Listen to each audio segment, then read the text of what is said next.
High, আমার নফসটা কি পাপাচার কিনা, আমি পাপাচার কিনা, আমার মৃত্যুর সময় নেককার ফেরেশতা আসবে না বদকারের ফেরেশতা আসবে আমি জানি না। তবে হ্যাঁ, নিজে নিজে চোখটা বন্ধ করে চিন্তা করেন যে আমার এই 50 বছর হায়াতের জিন্দেগি, 70 বছরের হায়াতের জিন্দেগি, আমার 20 বছর হায়াতের জিন্দেগি। ও যুবক ভাই, আমি আপনাদের হাতে পায়েদের অনুরোধ করে বলে যাই, আজকে রক্তের তেজের কারণে তুমি তোমার দলের কাছে তুমি প্রিয় হতে পারবা, রক্তের গরমের কারণে প্রাণবায়ু আছে, রুহ আছে, পরিবারের কাছে দামি, সমাজের কাছে দামি, তোমার দলের কাছে দামি, নেতার কাছে দামি।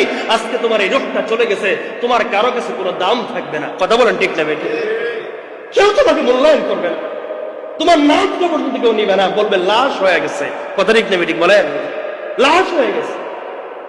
এই জন্য যুবক ভাই এবং যারা মুরব্বী বাবাজি যারা আছেন, অনুরোধ করে বলি, চিন্তা করে দেখেন আমার এই টোটাল লাইফটাকে, টোটাল হায়াতটাকে আমি কোন কাজে ব্যয় করলাম, আমার মৃত্যুর সময় কেমন হবে, আমি কি আসলেই প্রকৃতপক্ষে নেককার না আসলে প্রকৃতপক্ষে আমি বদকার হয়ে গেছি।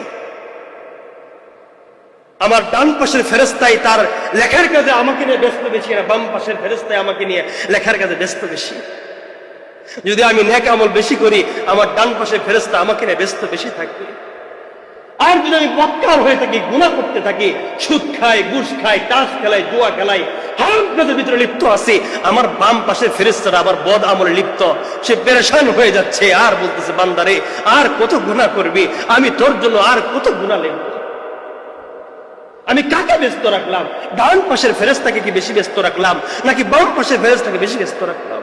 আমি কি পারলাম আমার জীবনটাকে ওইরকম সাজাইতে?